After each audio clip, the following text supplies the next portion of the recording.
साल्हेर में शर्मनाक हार की खबर औरंगजेब को समझते ही वह तिलमिला गया।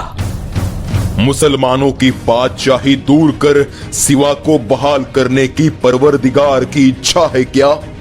इसी सोच में वह पड़ गया। साल्हेर के बाद मुल्हेर भी मराठों ने जीत लिया। यह देखकर दिलेर खान और बहादुर खान बेतहाशा हताश हुए। इसके बावजूद भी औरंगजेब ने शहजादा मुअज्जम को दिल्ली बुलाकर दक्खन की सूबेदारी बहादुर खान को नवाजी। उसका हौसला बुलंदी हेतु उसे खान जहान बहादुर खान कोकलताश जाफर जंग इस नए खिताब से नवाजा। मोरोपंत ने साल्हेर मुल्हेर की जीत का सिलसिला कायम रखते हुए जवाहर और रामनगर दोनों राज्यों को स्वराज्य में शामिल किया। बहादुर खान और दिलेर खान को सांस लेने का मौका भी न देते हुए महाराज ने वरहाड़, उत्तर तेलंगाना, खानदेश और गंगाथड़ी इन प्रांतों में स्वराज्य विस्तार जारी रखा। दिलेर और बहादुर जी जान से प्रयास कर रहे थे, पर शिवाजी महाराज द्वारा भड़काई स्वराज्य की चिंगारी अब ज्वाला बनकर इनको नेस्तनाबूद कर रही थी। महाराज की इस स्वराज्य सुराज्य को देखकर शिवाजी कोई आदमखोर नहीं, बल्कि वह एक महान सेनानी, मुत्सद्दी, सत्ताधीश है। यह बात अंग्रेज और बाकी सल्तनतों को माननी पड़ी। सभी लोग शिवाजी महाराज का लोहा मान चुके थे। कमी थी केवल छत्र विभूषित सुवर्ण सिंहासन की। महाराज को स्वराज्य का राजकाज संभालने हेतु राजगढ़ से भी रायगढ़ अधिक उपयुक्त लगने लगा। वहीं पर इमारतों तथा भवनों का निर्माण होने लगा। सभी कारोबार के सूत्र रायगढ़ पर स्थानांतरित हुए और आई साहिब भी रायगढ़ पर रहने लगी। सुरक्षा की दृष्टि से बाकी किलों को अधिक सक्षम करने हेतु भी खर्च मंजूर हुआ।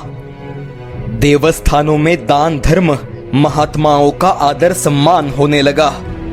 स्वराज्य में बसा हर जनसामान्य व्यक्ति संतुष्ट हो महाराज को दुआ तथा आशीर्वाद देने लगा। हमारा राजा, इसी संबोधन में सारा ममत्व भाव और अपनत्व का भाव समाया था। महाराज अब सभी के दिल पर छा गए थे। इसी दरमियान कर्तव्य परायण महाराज को बलोपासक स्वराज्य प्रेमी स्वामी ने खत लिखा। महाराज का बखान करते हुए यह पत्र लिखा था समर्थ रामदास स्वामी ने। महाराज ने समर्थ कार्य में पहले भी सहयोग दिया था, पर इन दो महान हस्तियों की प्रत्यक्ष भेंट न हुई थी। महाराज ने चाफड़ जाकर रामदास स्वामी का दर्शन लेना तय किया। अगस्त 1672 ईस्वी को चाफड़ नजीक शिंगणवाड़ी में यह भेंट हुई। रामदास स्वामी का सहवास पाकर कुछ दिनों बाद महाराज रायगढ़ पर लौटे। उत्तर कोंकण में मोरोपंत और वरहाड़ खानदेश में प्रतापराव गुजर ने स्वराज्य सीमाएं बढ़ाने से सूरत शहर में मराठों का खौफ फैल गया। रामनगर और तापी घाटी से मराठे गुजरात पर कभी भी हमला बोल सकते थे। इसी उलझन में एक दिन प्रतापराव गुजर का खत सूरत के अमलदार को प्राप्त हुआ, जिसमें सूरत शहर के आमदनी का 1/4 हिस्सा मराठों को खंडनी के रूप में देने की मांग की गई थी। न देने पर पिछला इतिहास दोहराने की भी याद दिलाई गई। 24 नवंबर 1672 ईस्वी में विजापुर का बादशाह आदिल शाह खुदा को प्यारा हुआ। सिकंदर आदिल शाह नया बादशाह बना और सिद्दीक खवास खान को मुख्य वजीर बनाया गया। खवास खान जैसा जानी दुश्मन वजीर बनने से महाराज ने विजापुरी सल्तनत पर टूट पड़ने का निर्णय लिया। विजापुर सल्तनत में जा बसा पन्हाड़गढ़ जीतने का निर्णय महाराज ने लिया। इस मुहिम की जिम्मेदारी दी गई स्वराज्य के सुरनिस अनाजी पंत को। राजापुर कोंकण से पन्हाड़गढ़ पर जाने की योजना बनाकर 6 जनवरी 1673 ईस्वी को अनाजी रायगढ़ से चल पड़े। पन्हाड़ा काफी मजबूत और विस्तृत किला था। सिर्फ गनीमी कावा युद्ध तंत्र से इसे जीता जा सकता था।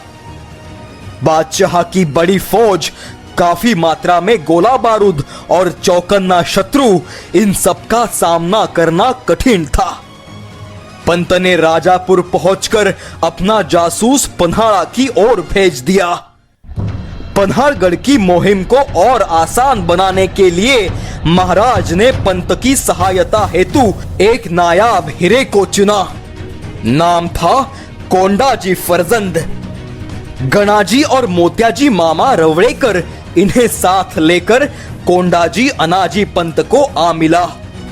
जासूसों से मिले जानकारी को देखते 2.5 महीनों की कड़े नियोजन अनुसार 6 मार्च 1673 ईस्वी को सिर्फ चुनिंदा 60 मावड़ों की फौज लेकर कोंडाजी चल निकला।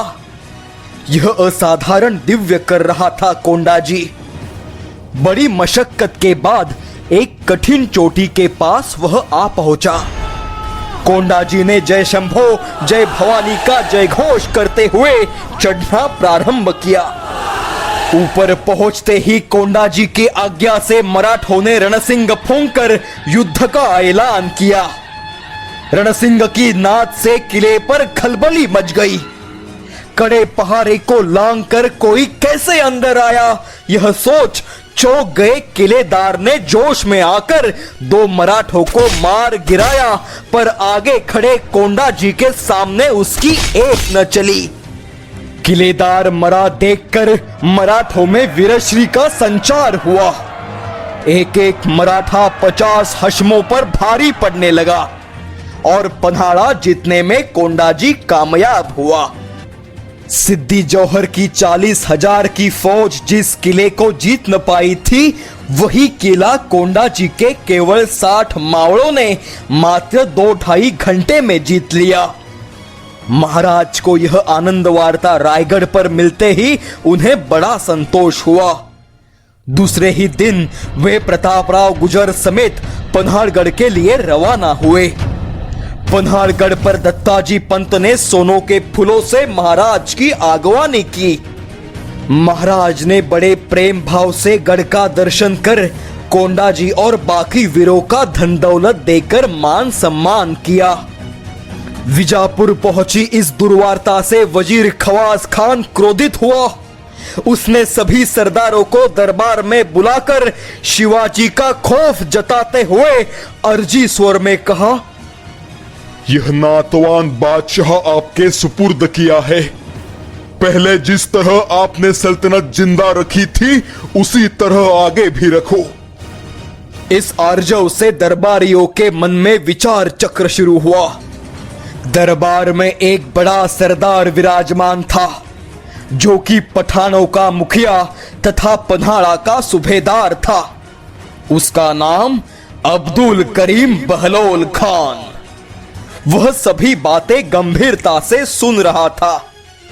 उसी को लक्ष्य कर खवास खान बोला, सिवा के डर के मारे हम आपसे अर्ज करते हैं कि दर उल जफर की रक्षा के लिए फौरन मुहिम मुकर्रर करो। यह आर्जव भरे शब्द सुनकर बहलोल खान उत्तेजित हुआ और उसने बादशाह सिकंदर आदिल शाह जिले सुबानी के हाथों से बीड़ा स्वीकार किया। 12,000 की फौज लेकर खान विजापुर से निकलकर तिकोटा होकर 2 दिनों में उमरानी पहुंचा। महाराज को खबर मिलते ही उन्होंने पन्हाड़गढ़ पर गुप्त बैठक बुलाकर थोड़ी फौज के साथ निकले खान का रास्ते में ही काम तमाम करने का जिम्मा प्रतापराव गुजर को सौंपा। प्रतापराव 15,000 फौज लेकर, साथ में विठ्ठल पिलादेव अत्रे, आनंदराव मकाजी, कृष्णाजी भास्कर, विसो बल्लाळ, सिद्दी हिलाल, विठोजी शिंदे, दीपाजी राउतराव, इन वीरों के साथ पन्हाड़ा से रवाना हुए। 2 ही दिनों में प्रतापराव उमरानी आ पहुंचे।